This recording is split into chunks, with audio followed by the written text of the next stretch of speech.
Hi, you're listening to Lunchtime Gamers. I am Cedric here, and I've got Josh. Hi guys, Yeah, we got a relatively special show for you today. What do we have? what we have over here is The Last of Us very first DLC. Abandoned Territories? Yep, Abandoned Territories. It's quite disappointing because we were really hoping to Yeah, get yeah. a storyline. Yeah, we were hoping that the first DLC is actually an expansion of the story, but what do we have actually? Basically what we get is actually just 4 maps. Four maps. 4 maps. But actually it's alright because we really did enjoy the online component Yeah, of this game. yeah, I did. It's very special. It's very unique. It is very unique. I think it is one of the best multiplayer. I will go as far to say that it is actually one of the best. For me, Multiplayer. I do not know whether it's In the a while. best, but it's different though. It sets a very different pace from games like Battlefield Definitely, and definitely. maybe GTA Online. It's different in a good way. It is very good because I'm more of a tactical person. Yeah, I don't like people quitting me the cheap way, like Call of Duty. I know. This is more like a Yes. a For me, it very feels slow like pace. this is like a more technical version of the Uncharted multiplayer. Yes, it is a very tactical version. I wouldn't say Uncharted because Uncharted is more like a run and gun. I've tried the multiplayer a few Yeah, times. it's just a more technical version of the run and gun. It's, For me at least, I feel that way. to me, I feel that it's very tactical because we have very limited ammunitions, and Okay. I especially like the crafting Yeah, the component. crafting. Okay, for all of you guys out there that haven't tried The Last of Us multiplayer, please give it a shot because it's really very good. It's nothing like any of the multiplayers out there right now. And I want to just add in that it is actually very smooth most of the time. Most of the time. It is very smooth. Have you encountered any stuttering? No, I haven't. You know. Here and there, that was before I changed my broadband to fiber. Okay, So that explains. that's probably why I'm lagging. I'm not putting the blame on Naughty Dog or Sony. Okay. Over okay. here. So yeah, you've bought the DLC, right? Yes, I did. I tried it on the first day, Okay. and Four maps. Yeah, just basically just 4 maps. But they are very good maps, I have to say. Tell us about the first map. Okay, Bookstore. Yeah. The first map will be Bookstore. Okay. It is a very interesting map Mm-hmm. because it's actually a very compact map, Compact. Okay. which I don't think any of the previous maps. So yeah, they're relatively big, Yeah, right? all the previous maps are relatively big. Okay. Does that mean I can't use a sniper in this map? It's not the best idea to use sniper. Okay. So they forced me to use like a more close quarter weapon. Yes, I think we have to kind of stick with guns like burst rifle and maybe revolver and something Mm-hmm. because the map is very compact. Okay. It's very close encounters. Basically, it's just a building itself with 2 levels. This map is in the game, right? It is very familiar, but somehow different. If Okay. you get what I mean. So they actually took some parts of the single player, and they expanded on that.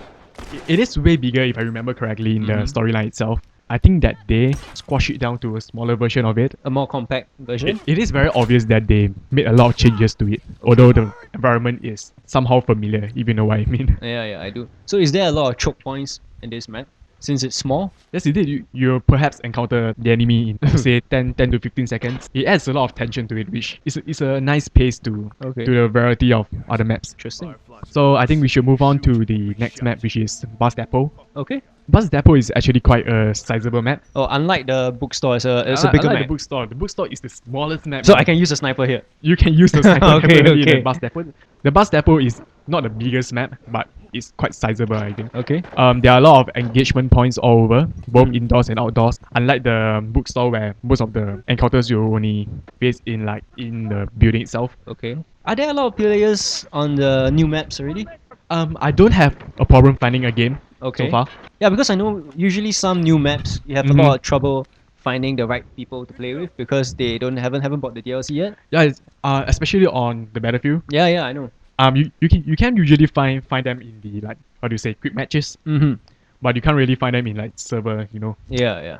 So you have to for us Asian players, we have to kind of force to play with people from US. Yeah, and sometimes the connection is not all that good, right? Yeah, sometimes the connection is not that ideal. Yeah. So for The Last of Us, this DLC, is there like a special option where I can just pick to play the new map? There is a special playlist Oh, okay. for DLC maps where the DLC map will pop up more often than the normal maps. Oh, that's a nice The touch. standard package. Oh, okay. It is. So the Bus Depot, what else do we need to know about that map?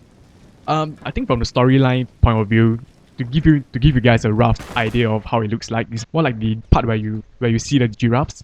I like that part.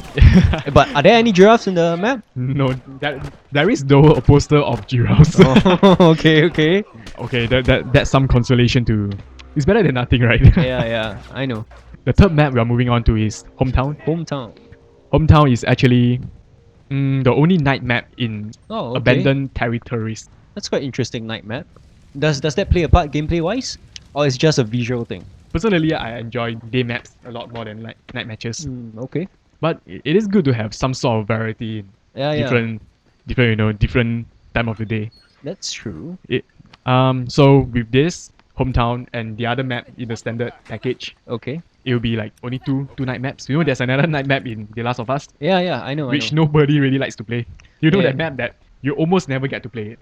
You You know where there's a lot of subways and I can't remember the. I Oh can't yeah, remember yeah. the name. There's like the underground portion, right? Yeah, it's the underground portion. Yeah. But people doesn't seem to enjoy night maps. I don't know. I played that map. It was okay. I get sniped a lot. So It was a very big map, right? yeah, it was. It was very big. And there's a lot of camping spots though. Yeah. I hate it when there's only one guy left on the opponent and you can't find him. Yeah, that's the thing about The Last of Us, right? too If big. you're the last person, you most probably won't survive unless you're really good. True. Yeah, but But if you are stealth enough, you actually stands a chance to win because when you what do you call the unlocking box thing? yeah, the perk box, right?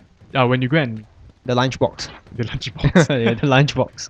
When you went to like find items, Yeah. you actually be given more bombs and molotovs. Yeah, I've noticed. But just a side note, you know what I think about this multiplayer? Yep. I think they should make it in a way that if you're the last person, last man standing, Mhm. if you survive until the time goes up, Okay. you win the match. Okay. Yeah, I think it'll put more tension on the opposing team to actually chase you down. That is interesting. Yeah, I think that would put a nice feature because just to survive is hard enough than to take out like 3 or 4 members of the opposing team. Okay. Yeah, I think that would be good. It is very interesting. Yeah, Naughty Dogs do What- that. Okay. So the final map of the new DLC is Okay. the suburbs, Mm-hmm. which is a I'll go as far to say that it's the largest map. Largest map. Yeah, and it is a very beautiful map Okay. because Visual wise. visual wise, it has the best lighting. Okay. Very sunny, you know, very European style, Okay. and there's a lot of greeneries all around. Actually, it's very small touches, but it actually adds a lot to the visual wise. Okay. You So know, visually it's it looks visually the most appealing map yes, so far. visually it looks very good. It doesn't have some of the dark Oh, and yeah. abandoned feel to it. I know where you're coming from. It feels more like a place where people actually lives. Okay. I think the concept is like it's not that rundown. Okay. Maybe it's like the Recently town- got abandoned only. Yeah. Okay. So since it's the largest map in the DLC, right? And apparently the whole game, so there's only 8 players in every multiplayer map. Is it very hard to find your opponent? I would compare it to the size wise. I'll compare it similar to the snow map in the standard. Yeah, I know that map. I can't really remember the name of, Yeah. of that snow map. Okay, that map is good for sniping. Mm-hmm. It is very similar to it. But in this map, it actually felt like a town, Okay. and you can actually go into most of the houses, which adds a lot more fighting space. Since it's the largest map, is there more lunch boxes around? You know, the box where you can get the materials to craft your items. I think it's pretty standard the amount of boxes we. So there get to isn't craft any items. additional boxes in this map? It seems pretty balanced to me. I don't really notice any more or less. Okay. So how many hours have you got playing the DLC so far? Roughly. Spent about 2 to 3 hours trying to play all the new maps. Okay. Which very fortunately I managed to get to play all the 4 maps. So which is your favorite map out of this 4? It's a very tough choice because they're all built in such good qualities. Okay. I would say a close fight between Bus Depot and Suburb. Okay. For me, I prefer maybe a map where I can use the sniper. So you are the sniping type. Yeah, I don't know. Sniping gives me like more of an edge over the. Satisfaction. Yeah. As someone is a one-shot kill. But it takes a lot of skills. I'm skillful. Yes, skill. So you say. So I say yes. So yeah, this is our rough impressions of Mm-hmm. the DLC for The Last of Us. But we would still prefer a storyline over. Yeah, no doubt. So you can listen to the other podcasts that we got going here, which will cover what we expect from the new DLC. Mm-hmm. We'll give a rough impressions of what we will kind of expect from the DLC storyline that comes up in late December or early January. Late December, I hope. Late December. But I hope unlikely. I think they'll come out probably maybe mid-January. because it seems kind of rushed. They just announced a few weeks ago where Yeah. they just wrap up the casting. Yeah, so Isn't it kind of rushed? I know, but hopefully I keep my fingers crossed. But I have very big hopes and faith in Naughty Dogs. Yeah, so same here. So I actually believe that they can do it. So in any case, if you enjoyed this video, do give us a thumbs up or subscribe to us. And let us know what you like or what you don't like about this video. And let us know what you want to see in the future and we'll get to it. Leave us comments and goodbye. Alright.